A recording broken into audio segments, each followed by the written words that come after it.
One of the safest investment is mutual funds అని అందరూ చెప్తూ ఉంటారు. మరి మ్యూచువల్ ఫండ్స్లో ఒక ఫ్యామిలీ కనుక ఇన్వెస్ట్మెంట్ చేస్తే ఆ ఫ్యామిలీకి వచ్చేటువంటి బెనిఫిట్స్ ఎలా ఉంటాయి, ఎంత వెల్దీ అవ్వచ్చు, ఈ విషయాలు మీరు తెలుసుకోబోతున్నారు ఈ వీడియోలో.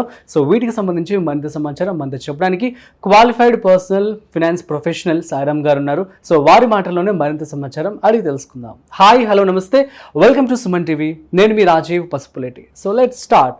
సో హాయ్ సార్, నమస్తే. నమస్తే రాజు గారు. యా, సో క్వశ్చన్ విన్నారు కదా అండి. సో ఇప్పుడు అందరికీ అర్థమైపోయింది, మ్యూచువల్ ఫండ్స్లో డబ్బులు ఉన్నాయి, ప్లస్ సెక్యూరిటీ కూడా ఉంటుంది, మంచి రిటర్న్స్ కూడా రావడం జరుగుతుంది. మరి ఒక ఫ్యామిలీని ఎగ్జాంపుల్గా తీసుకొని వారు కనుక పెట్టుబడి పెట్టినట్టయితే సో ఫ్యామిలీకి ఎలాంటి భరోసా కలుగుతుంది, వారి యొక్క వెల్త్ అనేది ఎలా క్రియేట్ అవుతుంది, ఒక చిన్న ఎగ్జాంపుల్ చెప్పగలరా? ఈ రోజుల్లో చాలా మంది వచ్చేసరికి నెలకు 1 lakh ఫ్యామిలీ మొత్తం కష్టపడితే ఈజీగా సంపాదిస్తున్నారు. అవును, కానీ నెల మధ్యలో వచ్చేసరికి అకౌంట్లో డబ్బులు ఉండట్లేదు. That is true. ఇది కామన్ సిచ్యుయేషన్ అవుతుంది. సో చాలా మంది ఏంటంటే ఫ్యూచర్ ని ఈఎంఐల మీద నిర్మిస్తున్నారు. క్రెడిట్ కార్డ్ ఈఎంఐ కానీ లేదా బ్యాంక్ నుంచి తీసుకోవడం కానీ. సో వాళ్ళ ఫ్యూచర్ ఇన్కమ్ ని కూడా ఇప్పుడే స్పెండ్ చేసేస్తున్నారు. అండ్ ఎమర్జెన్సీ ప్లానింగ్ అనేది అసలు ఏ మాత్రం చేయట్లేదు.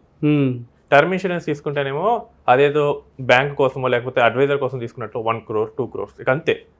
వాళ్ళ ఫ్యామిలీకి ఎంత అవసరం అంత తీసుకోవట్లేదు. సో 40 lakhs వచ్చినోడు కూడా 1 crore, 10 lakhs వచ్చినోడు కూడా 1 crore. సో అసలు వాళ్ళ అవసరానికి తగ్గట్టు తీసుకోవట్లేదు. హెల్త్ ఇన్సూరెన్స్ వచ్చేది మా కంపెనీ ఇస్తుంది కదా, సో ఆ కంపెనీ ఏదో వాళ్ళదైనట్లు ఫీల్ అయ్యి చెప్తున్నారు. ఓకే, ఇప్పుడు అసలు నేను నా క్లయింట్ స్టోరీ చెప్తాను, చెప్పండి. సో ఇది 2019లో నేను ఆయన కలిశాను. ఓకే, అప్పుడు ఆయన ఏంటంటే కాగ్నిజెంట్ కంపెనీలో SDE 2గా పనిచేస్తున్నారు. Okay, software development engineer level 2. Okay, so పెళ్ళయింది, వైఫ్ ఉంది, ఆమెమో స్కూల్ టీచర్గా వర్క్ చేస్తుంది. ఓకే, సో నా జీతం వచ్చేసరికి ఆయనకేమో 60,000, ఈమెకేమో 15,000. సో ఇది నార్మల్ మిడిల్ క్లాస్ సిచ్యువేషన్ లాగే ఉంది. సో అసలు ఏం చేస్తున్నారండి ఇప్పుడు వరకు, సేవింగ్స్ ఏమన్నా ఉన్నాయా ఏంటి అని నేను అడిగాను. ఓకే, సో ఏం లేదు సాయిరామ్, నాకు జస్ట్ హోమ్ లోన్ ఉంది 20K, నేను ఈఎంఐ కడుతున్నాను, ఒక 5,000 చిట్స్. స్పౌజ్ ఇన్కమ్ అయితే నేను టచ్ చేయను, ఆమె తను ఇన్కమ్ తనే వాడుకుంటుంది, లేదా తను అవసరమైతే ఇంటి కోసం వాడుతూ ఉంటారు. సో నాకు కొంచెం యాప్ట్ గానే అనిపించింది. ఓకే, బట్ ఇక్కడ చూస్తేనేమో ఫ్యూచర్ కోసం వాళ్ళు ఏం సేవ్ చేయట్లేదు. చిట్స్ కడుతున్నారు, 1 lakh వస్తే సంథింగ్ ఏదో స్పెండ్ చేస్తున్నారు. సో బాబు ఉన్నాడు 2 years. ఓకే, సో బాబు కోసమైనా కానీ ఫ్యూచర్ కోసం అని చెప్పేసి ఇన్వెస్ట్మెంట్ చేయమని చెప్పాను. ఓకే, సో చాలా ట్రై చేశాను, చివరికి ఒప్పుకున్నాడు. అది కూడా వాళ్ళ బాస్ మ్యూచువల్ ఫండ్ పోర్ట్ఫోలియో చూసాక. ఓకే, సో 15K పెట్టడానికి ఒప్పుకున్నాడు. ఎందుకంటే అప్పట్లో 15 రూల్ ఫేమస్. ఇప్పుడు 15 వర్కౌట్ అవుతుందంటారా? 15 వర్కౌట్ అవుతుంది, కానీ ఇన్ఫ్లేషన్ వల్ల దాని వాల్యూ పడిపోతుంది. సో చివరికి 15,000 అయితే స్టార్ట్ చేశాడు 2019. అంతా బాగానే జరిగింది. 2020 వచ్చేసరికి కోవిడ్.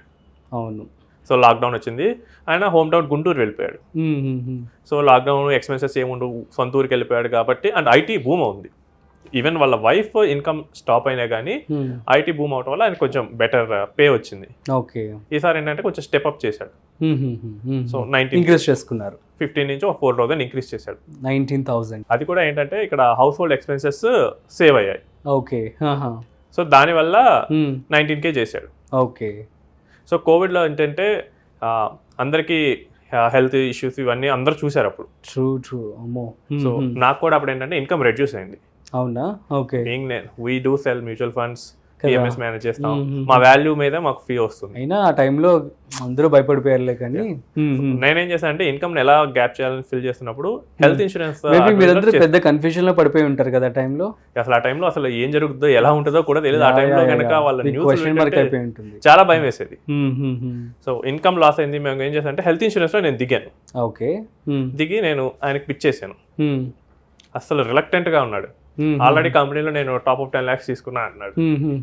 బట్ ఏంటంటే వాళ్ళ వైఫ్ వాళ్ళ రిలేటివ్ సైడ్ న్యూస్ విన్నది, ఆల్మోస్ట్ ఒక 30 lakhs పెట్టారంట అని చెప్పేసి. ఓకే, హాస్పిటల్లో బెడ్స్ ఇవన్నీ దొరక ఎక్కువ స్పెండ్ చేశారని.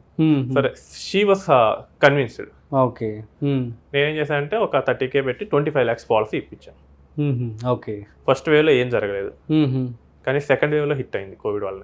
బా ఆల్మోస్ట్ 22 lakhs పే చేశారు. బా 15 lakhs కార్పొరేట్ పాలసీ కట్టింది, 7 lakhs ఈయన పర్సనల్ పాలసీ కట్టింది. ఇప్పుడు హెల్త్ ఎమర్జెన్సీ ఏంటో ఆయనకు అర్థమైంది. నెక్స్ట్ రెన్యువల్కి 25 lakhs 75 lakhs పెంచాడు. అవునా? అండ్ నెక్స్ట్ 2021 ఎండ్ కల్లా వచ్చేసరికి జాబ్ కూడా షిఫ్ట్ అయ్యాడు. జాయినింగ్ బోనస్, F&F సెటిల్మెంట్ ద్వారా ఒక 5 lakhs వచ్చాయి. ఇప్పుడు ఈ 5 lakhs ఏం చేయాలి? ఎస్డబ్ల్యూపీ కాదు, ఆయన ఏంటంటే హోమ్ లోన్ ఉంది కదా, ఓకే, లోన్ కొంచెం ఎక్కువ తీసేస్తాను. వాళ్ళ వైఫ్ ఏమో గోల్డ్ కొందామని చెప్పేసి నన్ను అడిగారు. సో నేనేం చేస్తాను అంటే, మీరు ఇప్పుడు హోమ్ లోన్ క్లియర్ చేస్తారు, బట్ రేపు ఏదైనా ఎమర్జెన్సీ అయితే మళ్ళీ ఈఎంఐలు కట్టాల్సిందే కదా. బ్యాంకర్ మహా అయితే 3 months ఆగుతాడు, తర్వాత దాన్ని ఎన్పిఏగా కన్వర్ట్ చేస్తాడు. సో అందుకనే మిమ్మల్ని మ్యూచువల్ ఫండ్లోనే పెట్టండి అని చెప్పాను. ఓకే, రిలక్టెంట్గానే ఉన్నారు అప్పుడు కూడా. యా, చివరికి వాళ్ళకి ఏంటంటే ఎమర్జెన్సీ సిచ్యువేషన్ గుర్తొచ్చేసి సంహౌ ఆ నైట్ వాళ్ళు మాట్లాడుకున్నారంట. తెల్లారి ఫోన్ చేసి ఓకే లెట్స్ ఇన్వెస్ట్ అని చెప్పాడు. Good. So he gave me that check. Okay, invest చేసాం. సో అంతా బాగానే నడిచింది. కొంచెం శాలరీ కూడా ఈసారి ఇంక్రిమెంట్ అవడం వల్ల 30K చేశాడు. ఓ సూపర్. 2023 కల్లా ఆల్మోస్ట్ 40K అయింది. ఓకే. సో నెక్స్ట్ టైం కూడా ఆ మార్కెట్ గ్రోత్ అనేది ఆ 2020 నుంచి 2023 మధ్య మార్కెట్ గ్రోత్ ఇది చూశాడు. సో పెట్టిన ఫండ్స్ డబల్ అయిపోయినాయి. సో ఆయన ఇన్వెస్ట్మెంట్ కన్నా ఆల్మోస్ట్ 2 times ఆయన వాల్యూ ఉంది. అంటే 10 lakhs ప్లస్. యా, 15కి వెళ్ళిపోయిందా? ఇంకా ఎక్కువే ఉంది. గ్రేట్. అప్పుడు ఏంటంటే వాళ్ళకి వాళ్ళ వైఫ్ వాళ్ళ సైడ్ ఒక ల్యాండ్ సేల్ చేస్తే 5 lakhs వచ్చాయి. ఇది కూడా పెట్టాడు. సో అంతా బాగానే నడుస్తుంది. సిప్ కూడా వచ్చేసి ఆల్మోస్ట్ 50,000 చేస్తున్నాడు. మొన్న 2025లో job loss. Okay, no problem. ఇప్పుడు ఏంటంటే ఆయన అకౌంట్లో 60 lakhs బ్యాలెన్స్ ఉంది. గ్రేట్. సో ఎంత అవసరం మంత్లీ? అవును. సో నాకు మంత్లీ వచ్చేసరికి 1 lakh అన్నాడు. సో ఓకే, నీకు 60 months వస్తుంది. ఆ 1 lakh కూడా ఏంటంటే ఆయన ఈ సిప్ని ఎస్టిమేట్ చేసుకున్నాడు. ఓకే. సిప్ ఏం అక్కర్లేదు, 60,000 తీసుకో, ఉన్నది గ్రో అవుతుంది అన్న. 60,000 అంటే ఆల్మోస్ట్ 100 months. అవును. సో టాలెంట్ ఉంటే కనుక 3-4 monthsలో మళ్ళీ జాబ్ వచ్చేస్తుంది. అవును. So by April he got the job. Okay, within 1 or 2 months. 3 months పట్టేసింది. 3 monthsలో ఆయనకి తిరిగి జాబ్ వచ్చేసింది. Okay, 2 lakhs per month. Great. So ఇప్పుడు ఏంటంటే ఆయనకి ప్రతి ఫ్యామిలీలో వచ్చే సిచ్యువేషన్స్, జాబ్ పోవటం కానీ, ఇన్కమ్ టైట్ అవటం కానీ, ఇలాంటివన్నీ జరుగుతుంటాయి. ఇలాంటివి జరిగినప్పుడు లిక్విడ్ అసెట్ కనుక ఉంటే ఎంత భరోసా ఇస్తుంది? ఎగ్జాక్ట్లీ. సో ఈ కేసుకి ఏంటంటే లిక్విడ్ అసెట్ ఉంది. సో ఆయనకి స్టార్టింగ్ ఎలా స్టార్ట్ అయింది? చిన్న 15,000తో ఎంత బాగా నరేట్ చేశారు. టు సే భలే బాగా ప్లాన్ చేశారు. అంటే ఒకసారి గ్రోత్ చూసిన తర్వాత 23 నుంచి నాకు ఈజీ అయిపోయింది. ఫస్ట్ లో అయితే అసలు we have series of discussions. So అసలు పెట్టడానికి ఇష్టపడలేదు. Very nice.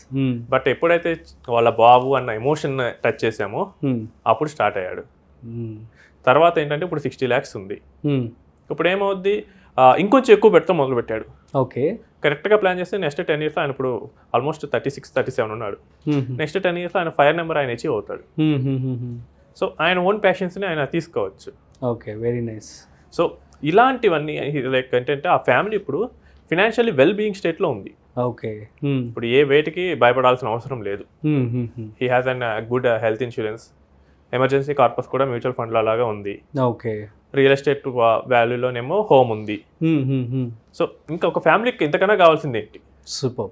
సో అట్లా ఒక ఫ్యామిలీకి మ్యూచువల్ ఫండ్స్లో ది బెస్ట్ వెల్త్ అనేది క్రియేట్ అవ్వడం జరిగింది. బెస్ట్ వెల్త్ కాదు కానీ అండి, యూస్ఫుల్ వెల్త్. ఇప్పుడు Useful మిగతా వాటిలో కూడా ఉన్నాయి, ల్యాండ్స్ ఉన్నాయి, కానీ అవసరానికి ఆదుకోవు కదా. ట్రూ. అదే ఆయనకి ఆ సెక్యూరిటీ ఇచ్చింది. ఇప్పుడు ఆయనకి ఏంటంటే ఒక 100 months నాకు ఏం చేయకపోయినా నా ఫ్యామిలీకి ప్రాబ్లం లేదు. This gives the confidence. Exactly. ఇప్పుడు ఆయన ఏం చేశాడంటే వాళ్ళ ఫ్రెండ్ కూడా తీసుకొచ్చాడు నా దగ్గర. ఓకే, వాళ్ళ ఫ్రెండ్ ఏంటంటే కంప్లీట్ ఆపోజిట్. ఈ నెవర్ బిలీవ్డ్ మ్యూచువల్ ఫండ్. ఆయన మొత్తం చిట్స్ వేసి మొత్తం ప్లాట్స్ కొన్నాడు. ఇద్దరు జాబ్ లాస్ అయ్యారు. అయ్యో. నేనేమో వేరే వాళ్ళని ఫోన్ చేశారు, టైట్ గా ఉంది మంత్, ఒక 1 lakh ఇవ్వవా. ఈయనకేమో ఆ ప్రాబ్లం రాలేదు. వన్స్ ఈయన జాయిన్ అయిన తర్వాత ఆయన రెఫరల్ ఇచ్చి ఆయన కూడా తీసుకున్నాడు తిరిగి. ఓకే. సో అప్పుడు వాళ్ళు డిస్కస్ చేసుకున్నప్పుడు ఇది జరిగిందంటే దెన్ ఆయన రియలైజ్ అయ్యి అప్పుడు పెట్టడం స్టార్ట్ చేస్తారు. Very nice. ఓకే, ఒక లిక్విడ్ అసెట్ ఉంటే ఇంత కాన్ఫిడెన్స్ మనకు వస్తుంది. Super. Thank you so much Sairam గారు. సో గైస్, అర్థమైంది కదా, చాలా చక్కటి ఎగ్జాంపుల్ అనమాట. ఒక ఫ్యామిలీకి మ్యూచువల్ ఫండ్స్లో ఇంత తెలుగు ఇన్వెస్ట్మెంట్ చేస్తే ఎంత అద్భుతాలు సృష్టించవచ్చో, ఎంత మంచి యూస్ఫుల్ వెల్త్ని క్రియేట్ చేసుకోవచ్చో అర్థమవుతుంది. సో మీకు అందరికీ కూడా అర్థమైందని చెప్పి అనుకుంటున్నాను. So that's it. సో మరొక ఇంట్రెస్టింగ్ కాంటెంట్తో మళ్ళీ కలుద్దాం. అంతవరకు చూస్తూనే ఉండండి సుమన్ టీవీ.